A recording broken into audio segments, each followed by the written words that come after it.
मगहिया भाई बहन के बुलेटिन काका के राम राम। देश दुनिया के मगहिया खबर सुने से पहले आज छोटकी दिवाली के अवसर पर अपने सबके ढेर मानी बधाई। आज अयोध्या में विश्व रिकॉर्ड बना 5.5 लाख दिया जला के।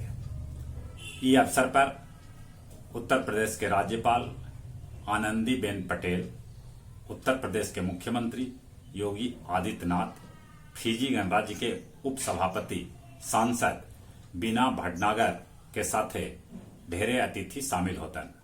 ई मौका पर 226 करोड़ के योजना के लोकार्पण और शिलान्यास मुख्यमंत्री करतन।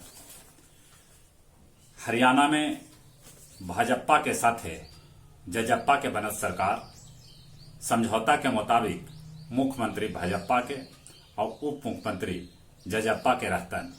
समाचार ऐसा भी आ रहा है कि उप मुख्यमंत्री 2 ठो रहतन। 7 निर्दलीय विधायक के भी समर्थन मिलल है। उधर महाराष्ट्र में भारतीय जनता पार्टी के सीट कम होवे से शिवसेना में उत्साह। शिव सैनिक आदित्य ठाकरे के भावी मुख्यमंत्री के रूप में देख रहा है। विश्व शांति स्तूप राजगीर के 50 बछर पूरा होवे पर स्वर्ण जयंती समारोह में भारत के राष्ट्रपति महामहिम रामनाथ कोविंद शामिल होलन। इस अवसर पर वो कहलन, बुद्ध के उपदेश से दुनिया में संघर्ष के समस्या दूर कैल जा सके है। इस अवसर पर बिहार के मुख्यमंत्री नीतीश कुमार, बिहार के उप मुख्यमंत्री सुशील मोदी के अलावे और ढेरे अतिथि सब शामिल रहलन। जम्मू कश्मीर के पहला उपराज्यपाल गिरीश चंद्र मुर्मू के बनावल गेल।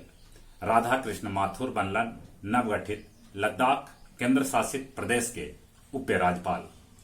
सत्यपाल मलिक के गोवा के राज्यपाल बनावल गेल। बिहार के गन्ना उद्योग मंत्री बीमा भारती कहलन, किसान सभे के चीनी मिल पर 342.42 करोड़ के बकाया है। सरकार हर हाल में 2 महीना के भीतर किसान सभे के बकाया के भुगतान कर दे। गया जिले के बेलागंज स्थित पाली गांव के रहे वाला रिटायर्ड आईपीएस दिनेश्वर शर्मा के केंद्र शासित प्रदेश लक्षद्वीप के प्रशासक बनावल गए है। उनकर गांव में एकरा ला उत्साह देखल जा है।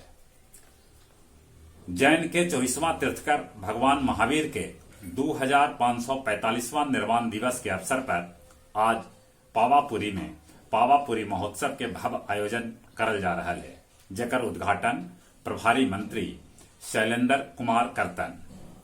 रेलवे के निजीकरण के विरोध में नवादा में छात्र संगठन के सैकड़ों छात्र किउल गया रेल खंड के घंटों जाम कर दिलन। श्रीलंका के खिलाफ अभ्यास मैच में ऑस्ट्रेलियाई प्रधानमंत्री स्कॉट मॉरिशस 12वां खिलाड़ी के रूप में ड्रिंक्स लेके मैदान में उतरलन। वो अपन हाथ से ऑस्ट्रेलियाई खिलाड़ी के पानी पिलौलन।